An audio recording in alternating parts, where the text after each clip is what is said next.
Mwanamke ngangari kweli huyo, Wanjeri Nderu, ambaye anajitolea kupambania haki za binadamu humu nchini. Tusonge mbele, tuangazie masuala ya elimu. Huku serikali ikiendeleza mikakati ya kuimarisha ukumbatiwaji wa elimu ya kiufundi, chuo cha kiufundi cha St. Joseph Nyangoma kilichoko kaunti ya Siaya kipo mstari wa mbele katika kutimiza hili. Chuo hiki kina upekee wa aina yake kutokana na kujitolea kwake kutoa elimu ya kiufundi kwa wanafunzi wenye ulemavu wa kusikia na kuongea na wengine wenye aina nyingine za ulemavu. Delmas Sakali anaarifu.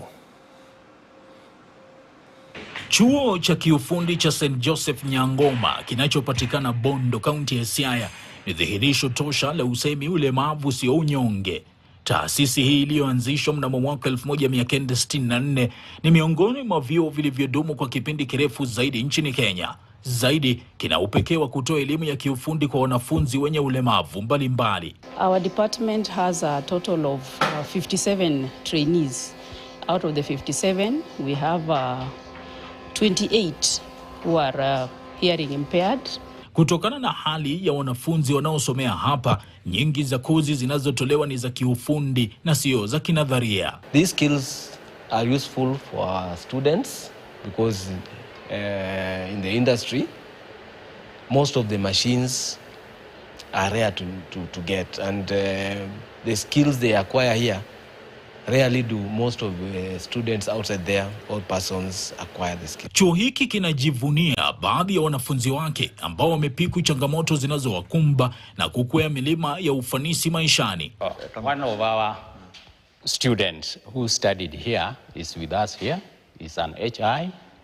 Is our technician. He has gained a skill in this section and is doing very well in the industry. Ian Omondi, mkuu wa idara inayohusika na utoaji wa mafunzo ya lugha ya ishara chuoni humo, anajivunia rekodi ya chuo hiki kuwa cha kwanza kabisa kutoa mafunzo ya lugha ya ishara kwa wanafunzi wake kote nchini na vilevile eneoni. We take pride in as being the first institution for the deaf, offering vocational courses to our deaf learners in the country. We've been having students from all over East Africa. Baadhi ya wanafunzi wanaosomea kozi mbalimbali wanajivunia fursa walionayo ya kusomea kozi chaguo lao licha ya kuwa na ulemavu. Why did I choose to learn this, and what are some of the skills that I have for being a waitress? Now I've learned the skills of production and also service work. In St. Joseph's, we do not only offer the course itself. You will leave this place also knowing the Kenya Sign Language. So you will leave this place with around 4 languages: the mother tongue, the English and Kiswahili, and also the Kenya Sign Language. Jamii na pia waajiri wanahamasishwa kutowabagua watu wenye ulemavu. I want to encourage us that you may consider us, because even when we can do better as also hearing students does.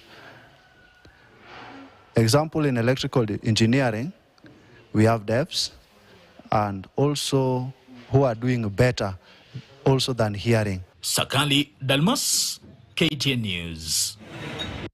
Kanisa la Jeshi la Wokovu limeanzisha mradi wa